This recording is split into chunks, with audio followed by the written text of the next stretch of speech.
أعوذ بالله من الشيطان الرجيم. بسم الله الرحمن الرحيم. وما كان قولهم إلا أن قالوا ربنا اغفر لنا ذنوبنا وإسرافنا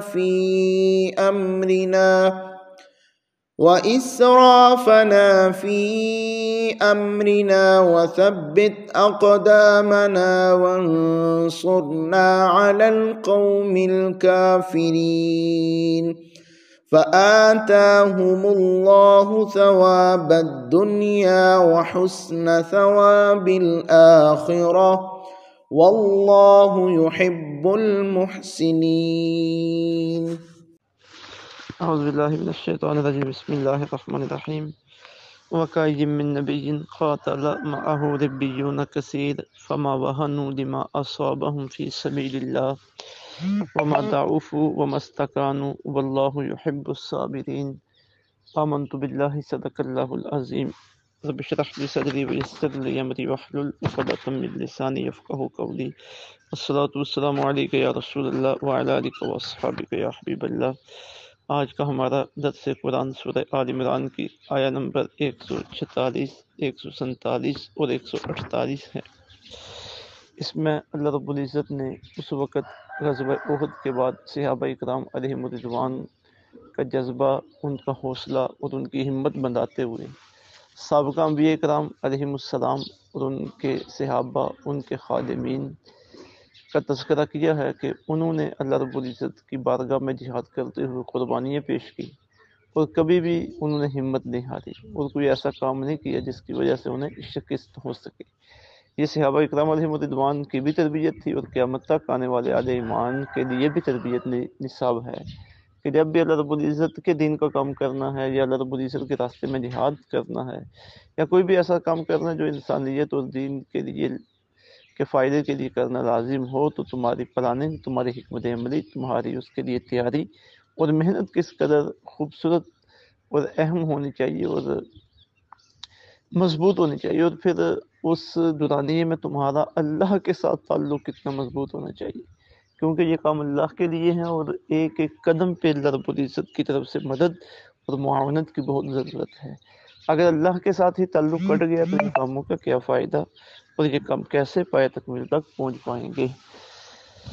تو ان آیات طیبات میں وہ نصاب بیان کر دیا گیا ہے۔ فرمایا وَكَأَيٍّ مِّن نَبِيٍّ، اور کتنے ہی نبی گزرے ہیں، قاتل کے جہاد کیا، معہو ان کے ساتھ، ربیون کثیر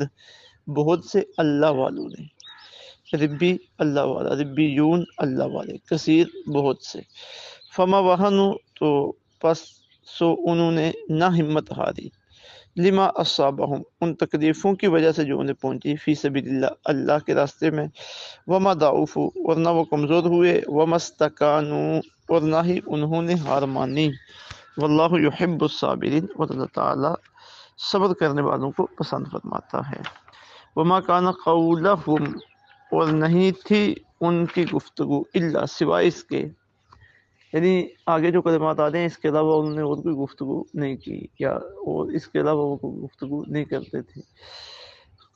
الا ان قالوا مگر انہوں نے کہا ربنا اے ہمارے رب، اغفر لنا بخش دے ہمارے لیے، ذنوبنا ہمارے گناہ، یعنی بخش دے ہمارے گناہ، و اسرافنا اور جو زیادتیاں کی ہیں ہم نے وہ بھی بخش دے، فی امرنا اپنے کام میں، وثبت اقدامنا اور ثابت قدم رکھ ہمیں، وانصرنا اور فتح دے ہم کو، علی القوم الکافرین کافر قوم پر، فاتاہم اللہ تو دے دیا ان کو اللہ تعالیٰ نے ثواب الدنیا دنیا کا ثواب، یعنی دنیا کی کامیابی، وحسن ثواب الآخرہ اور آخرت کا ثواب اس سے بھی بہت عمدہ ہے، واللہ یحب المحسنین اور اللہ تعالیٰ نیکوکاروں سے محبت فرماتے ہیں۔ اب قرآن شریف میں اللہ تعالیٰ کا یہ اسلوب ہے کہ پہلے لوگوں کے واقعات ذکر کیے جاتے ہیں، گناہ گاروں کے واقعات ذکر کیے جاتے ہیں کہ انہوں نے توبہ کیسے کی، سرکشوں کے واقعات ذکر کیے جاتے ہیں کہ ان پر اللہ کا عذاب کیسے نازل ہوا،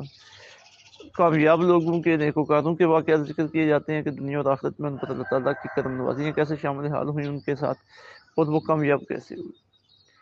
تو یہ اللہ تعالیٰ کا اسلوب ہے قرآن شریف میں، تاکہ بعد میں آنے والے ان سے سبق سیکھیں، ان سے نصیحت حاصل کریں۔ تو یہی اسلوب یہاں پہ موجود ہے کہ جو میدان جہاد میں صحابہ کرام علیہ رضوان غزوہ احد کے موقع پہ تھے، ان کو کچھ کمزوریاں واقع ہوئیں تو ان کے سامنے یہ باتیں بیان کی جا رہی ہیں کہ آئندہ یہ کمزوریاں واقع نہ ہوں، وہ ان کی ہمت بندے اور قیامت تک آنے والے لوگ فائدہ اٹھائیں۔ تو فرمایا گیا وقائم من نبی جن قاتل معہ ربیون کثیر، کتنے ہی نبی ایسے گزرے کہ ان کے ساتھ بہت سے اللہ والوں نے جہاد کیا۔ اب جب وہ جہاد کے لیے میدان عمل میں آئے تو اس وقت ان کا رویہ کیا تھا؟ فما وہنوا، سو انہوں نے ہمت نہیں ہاری، لما اصابہم فی سبیل اللہ، ان تکلیفوں کی وجہ سے جو انہیں اللہ کے راستے میں پہنچی۔ اگر جب اللہ کے راستے میں آنا ہے تو تکلیفیں تو پہنچنی ہیں، پریشانیاں آنی ہیں، اصلوں کا سامنا کرنا پڑنا ہے، برود کا سامنا کرنا پڑنا ہے، لوگوں کے طعن و تشریح کا سامنا کرنا پڑنا ہے، جان تک بھی جائے گی، مال بھی جائے گا، بچے یتیم ہوں گے، بیوی بیوہ بھی ہو جائے گی، یہ سارے معاملات ہوں گے، لیکن بندے نے ڈٹ کے رہنا، ہمت نہیں ہارنی ہے دیکھ کے۔ وما ضعفوا، اور نہ وہ کمزور ہوئے، مطلب کہ وہ ڈٹے رہے اور انہوں نے استقامت کا مظاہرہ کیا۔ وما استکانوا، اور نہ انہوں نے ہار مانی، ڈٹ کے کھڑے رہے میدان عمل میں۔ واللہ یحب الصابرین، اللہ تعالیٰ صبر کرنے والوں سے محبت کرتا ہے، یعنی جو تکلیفوں میں صبر کرتے ہیں وہ اللہ کے محبوب لوگ ہیں، تو تم نے بھی اس سے سبق سیکھنا ہے۔ وما کان قولہم الا ان قالوا، اور نہیں تھی ان کی گفتگو سوائے اس کے کہ انہوں نے کہا ربنا اغفر لنا، اے اللہ ہمیں بخش دے، ذنوبنا ہمارے گناہوں کو، واسرافنا فی امرنا، اور جو زیادتیاں کی ہم نے اپنے کام میں۔ اب کوئی بھی کام ہے اس کے لیے پہلے پلاننگ ہے، حکمت عملی ہے، اور ممکن ہے اس پلاننگ اور حکمت عملی میں بھی کوئی کوتاہی رہ جائے۔ اللہ کا حکم تو یہ ہے کہ تمہاری پلاننگ بھی مضبوط ہونی چاہیے، حکمت عملی بھی مضبوط ہونی چاہیے، تاکہ اس کی بنیاد پر تمہیں کامیابی مل سکے، یعنی ظاہری کامیابی کے اسباب اسی کی بنیاد پہ ہوں گے نا، تو اس میں بھی کچھ کمی رہ سکتی ہے انسان ہونے کے ناطے، تو اللہ کی بارگاہ میں دعا مانگتے رہے کہ مالک مولا اس پلاننگ میں اگر ہم سے کوئی کمی کوتاہی ہو گئی ہے ہمارے اس معاملے میں تو وہ بھی ہمیں معاف فرما دے۔ وثبت اقدامنا، اب ہم میدان میں آگے ہیں تو ہمارے قدموں کو مضبوط رکھ، ہمیں ثابت قدم رکھ۔ وانصرنا علی القوم الکافرین، اور ہمیں کافر قوم کو فتح عطا فرما۔ تو یہ ان کا رویہ تھا، ان کی محنت تھی، ان کی کوشش تھی، تو اس کے نتیجے میں کیا ملا؟ فآتاہم اللہ ثواب الدنیا، تو اللہ تعالیٰ نے دیا انہیں دنیا کا ثواب، دنیا کی کامیابی، دنیا کے ثواب سے مراد دنیا کی کامیابی، وحسن ثواب الآخرہ، اور آخرت کا ثواب تو بہت عمدہ ہے۔ یعنی بندہ مومن کے لیے صرف ایک ہی کامیابی نہیں، یہ دو کامیابی ہیں، ایک ہے دنیا کی کامیابی جس مقصد کے لیے وہ کام کرتا ہے وہ مقصد حاصل ہو جائے، انسانی خدمت کا، دین کی سربلندی کا، دین کی تعلیم و تربیت کو عام کرنے کا، اور دوسرا مقصد کہ مجھے اللہ کی رضا ملے، مجھے جنت نصیب ہو۔ تو فرمایا کہ دنیا کا معاملہ بھی ان کا طے ہو گیا، اور آخرت کا معاملہ تو آخرت کا ثواب تو بہت عمدہ ہے، جنت کی نعمتیں ہیں، اور قصور و غنوان ہے، اللہ کی رضا ہے، اللہ کا دیدار ہے، تو یہ بہت عمدہ ہے جو انہیں ملنے والا ہے۔ اللہ یحب المحسنین، اللہ نیکوکاروں سے محبت کرتا ہے۔ یہ نیک کام ہے نا، اللہ کی فرما برداری کرتے ہوئے اس کے راستے میں اپنا مال خرچ کرنا، اپنا ٹائم دینا،